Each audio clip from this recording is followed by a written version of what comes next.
Coach David Yak Johnson, running back coach, Florida State. You're watching the FanView Podcast. Yeah, Well, yeah. let me ask you a question, Coach. Man, your journey is just we hear stories all the time, but my question for you is now, as a coach now, especially as a recruiting coach, how do you relate to these kids?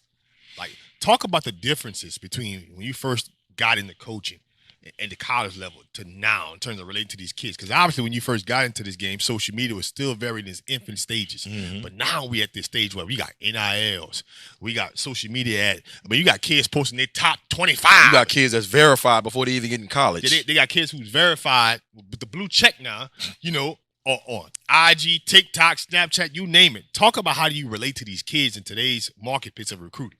I think kids are always going to be kids. It's the adults that's changing. And you have to understand that, at the end of the day, keep the main thing the main thing.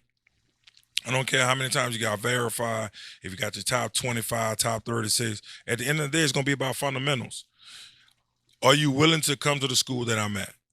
That's basically what I base it on, because I want guys who want to be at the school I'm at. If I got to talk you into it and trick you and do all that it's probably not going to be a good fit. Right. We always find guys who's going to be a good fit for us. The first thing I tell them, this is going to be extremely hard, extremely difficult. You have to be committed to the little things. Got to have some intensity about yourself. Definitely some mental toughness. And when we're going to do this, we're going to do this like a brotherhood. And you find out what's what. My biggest thing is just don't sell your soul because you think you got to get this top recruit, because it's not going to work out if he really doesn't want to be there. And I let them know all the time that my job is to be there on the tough days. Now, let the parents know, let the kids know.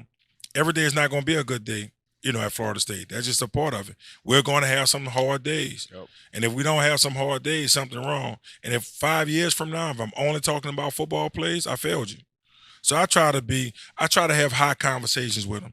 Honest, open, and That's transparent. That's deep, Coach. That's deep. that's one of my biggest things.